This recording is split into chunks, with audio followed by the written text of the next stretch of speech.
বাংলাদেশের ক্রিকেট আজকে যেখানে দাঁড়িয়ে আছে আজকে 25 বছরে আমরা পা দিলাম এবং এই 25 বছরে আমাদের অর্জন, আমাদের সাফল্য, আমাদের কিছু ইমপ্রুভমেন্ট এরিয়াস,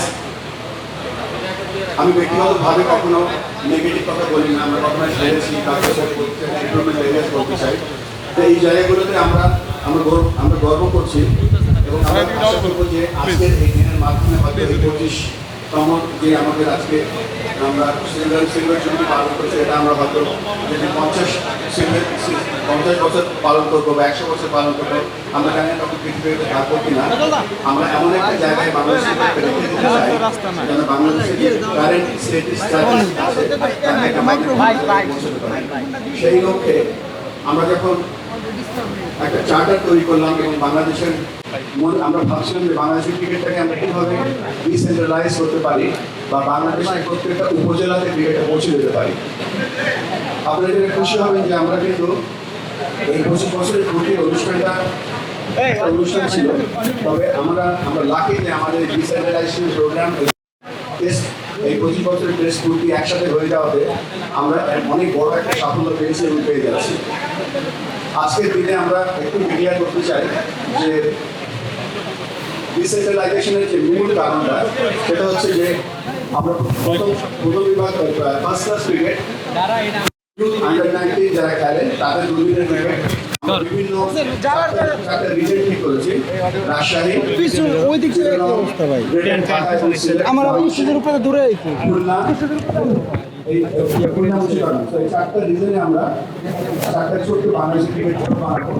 সেখানে একজন ক্রিকেট থাকবে, তিনি তদারকি করবে, তার জেলায় তার বিভাগে তার কোচ থাকবে। সেখানে একটা প্রিমিয়ার লিগ করার চিন্তা করছি, সেখানে কোচ ডেভেলপমেন্ট প্রোগ্রাম চিন্তা করছি, একটা ফান্ডিং মডেল তৈরি করছি যেখানে তাদেরকে সবসময় মিরপুরের উপরে ডিপেন্ডেন্ট হতে হবে না। আমরা এখনও কিন্তু আমাদের ফার্স্ট ক্লাস টিমগুলো মিরপুর থেকে তৈরি করি।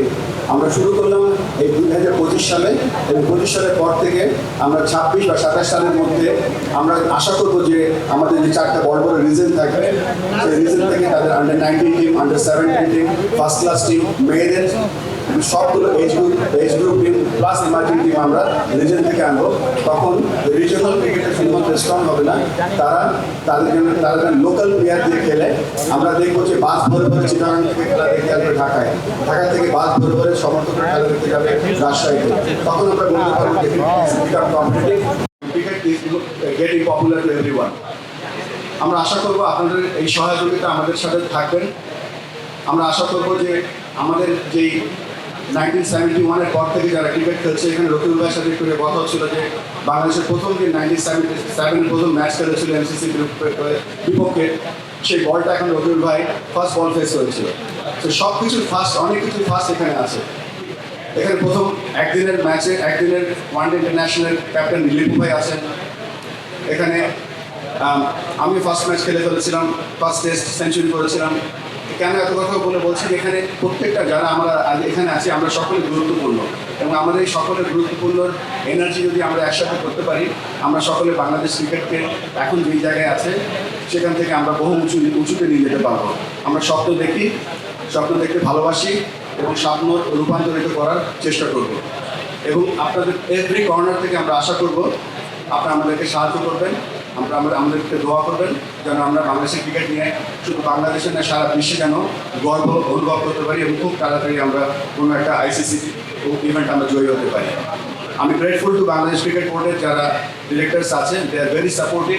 আমরা একসাথে কাজ করছি, আমাদের জন্য দোয়া করবেন। আমরা যেন বাংলাদেশের ক্রিকেটকে যেন শুধুমাত্র ডিসেন্ট্রালাইজ করা না, শুধু আমরা জিনিসটা সুন্দরভাবে বাস্তবায়িত করতে চাই। আমার আজকে 26 দিন ধরে আমি এই দায়িত্বে এসেছি।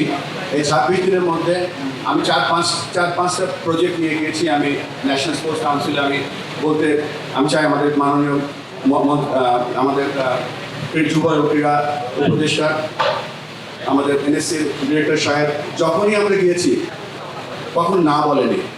We hope that relationship will go on. আর আমরা সকলে এক একটা স্টেক হোল্ডার এবং সমস্ত স্টেক হোল্ডারদের মাধ্যমে আমরা ক্রিকেটকে সামনে এগিয়ে নিয়ে যেতে চাই। আমি একটা ছোট্ট গল্প বলতে চাই। আমাদের বাংলাদেশ প্রথম টেস্ট দলে যে দলটি আছে যারা আজকে দলে নেই তাদেরকে আমরা মিস করছি, যারা ঢাকায় নেই বা যারা আজকে সময় করে এসেছেন আপনাদের সকলকে অনেক অনেক অনেক ধন্যবাদ জানাচ্ছি যে আপনারা সময় করে আজকে এখানে এসেছেন এবং আমরা যে 25 বছরের এই অনুষ্ঠানটা ক্রিকেট ডিসেন্ট্রালাইজেশন আর গ্রোয়িং কানেক্ট অ্যান্ড গ্রো প্রোগ্রামের মধ্যে এত তাড়াতাড়ি বাংলাদেশ ক্রিকেট বোর্ডের সমস্ত কর্মকর্তারা যারা এটা সুন্দরভাবে আয়োজন করতে পেরেছেন আপনাদেরকে ধন্যবাদ। এবং বাংলাদেশ ক্রিকেট দল প্রথম টেস্ট দল, আপনার ইতিহাস, আপনারা সারা জীবন ইতিহাস থাকবেন। আপনাদের এই ট্যাগ, আপনাদের যে পারফরমেন্স, এটা সবসময় আমরা সারা জীবন মনে রাখবো ইনশাআল্লাহ। আর একটা শেষ কথা বলে নেই, আমাদের এভারেজ হয়তো অত ভালো না, আমরা হয়তো 50, 60, 70 এভারেজ নেই, কিন্তু একটা জিনিস মনে রাখতে হবে, আমরা 97-এ যখন আইসিসি ট্রফি জয় করলাম, তারপর আমরা ওয়ান ডে স্ট্যাটাস পেলাম, ওয়ান ডে খেলা শিখলাম, তারপর বিশ্বকাপ খেললাম, তারপরে আমরা টেস্ট স্ট্যাটাস পেলাম, তারপরে টেস্ট খেলা শিখলাম, তারপরে আমরা টেস্ট আজকে 25 বছর ধরে খেলছি। তো সব কিছু প্রথম ছিলাম আমরা, প্রথম টেস্ট ম্যাচ বলতে প্রথম অনুভূতি, প্রথম হারা, প্রথম জেতা, প্রথম কষ্টগুলো সহ্য করা। হয়তো এর আগে বলছি বোলিং এভারেজ বা ব্যাটিং এভারেজ আমাদের অত স্ট্রং নেই, বাট আপনাদের কন্ট্রিবিউশন বাংলাদেশের সারা জীবন মানুষ মনে রাখবে। Thank you very much. আর একটু লাস্ট, আপনাদের এই যারা এই অনুষ্ঠানটা আজকে আয়োজন করেছেন এবং যারা সময় করে এসেছেন আপনাদেরকে আবারও অনেক ধন্যবাদ জানাচ্ছি। আপনারা আমাদের সাথে থাকবেন আর আমাদের উপরে বিশ্বাস রাখবেন। Thank you. আসসালামু আলাইকুম।